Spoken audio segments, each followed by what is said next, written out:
He's a Russian chess grandmaster and former chess world champion. He's considered by many to be the greatest chess player of all time. He became the youngest ever undisputed world chess champion at age 22. He's Garry Kasparov, and here are his top 10 rules for success. It's very important, and I also come back to chess, to learn how to recognize your own strengths and weaknesses. This is in fact the vital part of preparation for a big match and for anything in life. We always try to study our opponents, we always try to study the battlefield, we always try to study all the circumstances surrounding our venture or endeavor, but very often we forget to study ourselves. And this is very important because any choice of a ground for a battle or type of strategy we want to employ depends on our recognition of our strengths and weaknesses. And this is a process of constant reevaluation because life is changing very fast. And our opponents, looking at our success, studying it, and trying to be smart and outsmart us eventually. And we can look at the history and just to find a number of situations where the inability to recognize strengths and weaknesses led to an eventual disaster.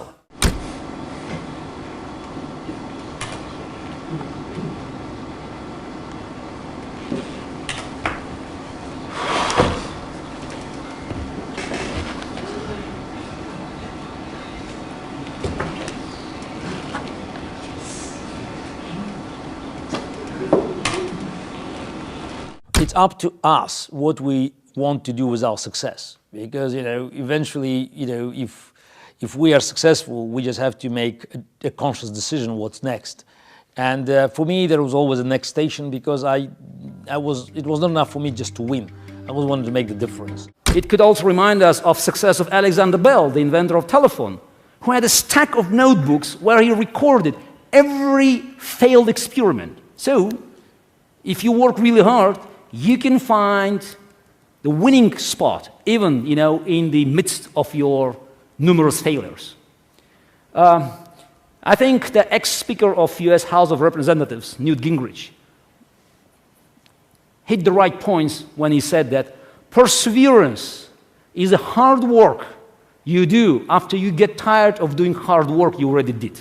I think that, again, from my perspectives, patience, it's your ability to also accept failures, because very often today, even from kindergarten, and of course in schools, and of course in colleges, and of course at the workplace and businesses, we hear, oh, failure, failure. Failure is nothing but failure. While failure is an inevitable step towards success. If you don't take a risk, how can you, be sure about rewards? Especially if you're looking for, something big. You want to do something that never happened before. I mean, you're looking for breakthrough innovations. It's like, the sort of a moon project, something that, that is something for the blue skies. It means you have to enter uncharted waters, sort of untested territories. And again, for me, patience is also a willingness to accept failure, defeat, and to try again. I learned that, it's never late to learn. So that's why, it's even at age 37, you can learn from younger generation. And that was a very important lesson, not only for the remaining 5 years of my chess career, but also for future years. Because, I just recognize that, flexibility is a fundamental quality for success. We should learn how to trust our gut, intuition. Because in most of the stories I looked at, and in most of the quotes I collected, I didn't see people picking up intuition as the crucial element of the success. While in my profession in chess, intuition is virtually everything. Because chess, some people don't recognize it, is a mathematically infinite game. The number of moves in the game of chess, all the moves, contains 120 zeros, which is more than number of seconds since the moment Big Bang created universe. So how can you find your way, you know, in this ocean of possibilities? And of course, how a man can fight a machine that could calculate tens and tens of millions of positions per second. Intuition. Because it's all about decision-making process, and we never employ calculation as the main tool. It's 1% of calculation, even less, and 99% of our understanding, of our ability to find intuitive ways to compare incompatible, material versus quality, time versus material. So intuition plays a key role. And we have to trust our intuition, our instincts. Because in life also, we have many opportunities where we cannot foresee all the consequences. And there's only one choice, it's just to trust your gut. Because when we win, we forget that there are a lot of people who are losing. And those who are losing, they are analyzing, they're trying to find out the reasons for their loss, the mistakes. And if we do nothing, if we rest on our laurels, they'll come back after us next time. And I was on top of the world of chess for 20 years because I was very good, even relentless, in challenging my own success. And did you go over all your games? Absolutely. The ones you succeeded and the ones you failed in? Absolutely, yeah. Because even the game we won always contained mistakes, inaccuracies. It's inevitable. I can hardly imagine one brilliant game with no mistakes, which means that you on both sides. Yeah, on both sides. But the trick is noticing when the other guy makes a mistake. Absolutely, yeah. If we won, most likely is because our opponent made the last mistake.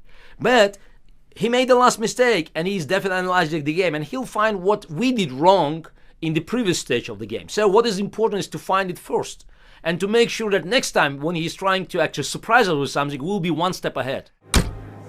I made a conscious decision that Linares 2005 will be my last professional event, and today I played my last professional game. Is there a maximum age, or can you be a chess champion if you want to be at 65? It's a very demanding game, so you have to spend time at the computer, analyzing, preparing new ideas, and then you just play under this heavy pressure. So it sucks a lot of energy out of you. So players in their 20s or early 30s, they definitely have a physical advantage over older competitors. I probably would be able to play a few more years, but I made a decision to retire, and it was not just overnight, you know, at the end of the tournament in Spain, in the city of Linares, but just beforehand. I thought I already made enough difference in the game of chess. So just making difference was important, and I just recognized that maybe it's time just to move on. So just to start changing my life before it's too late. So you can't stay in chess indefinitely because everybody needs challenges. So, and I thought about other challenges. Is there any universal recipe for a success? I don't think so. I think we're all unique, and it all depends on us. So what kind of ingredients, and there's similar ingredients, we'd like to put into our own magic formula. When we look at the examples from the history, look at the success stories, we could find different definitions of success. For instance, Mikhail Botvinnik, the 6th world champion, known for his notoriety and called the patriarch of Soviet chess school, probably the greatest scientist in the history of chess. So his formula was very solid, very much the ground. Talent, good health, strong nerves, fighting spirit, and good work ethic. It worked. Thomas Edison was even duller. He said, success is 1% inspiration and 99% of perspiration. But just, look at the different side of the equation. Alexander Pushkin, the greatest Russian poet, considered to be the father of the modern Russian language. It's the man who was the lightest touch of genius, could produce the best pieces of Russian literature ever. He was a man of joy, he was a gambler, he was even a rake, always lived in the red ink. So his formula is quite different. A genius, luck, and experience. It also worked. Thank you so much for watching. I made this video because one of you asked me to. So if there's a famous entrepreneur that you want me to profile next, leave it in the comments below and I'll see what I can do. I'd also love to know which of Garry Kasparov's top 10 rules meant the most to you. Leave it in the comments below and I'll join in the discussion. Thank you so much for watching. Continue to believe, and I'll see you soon.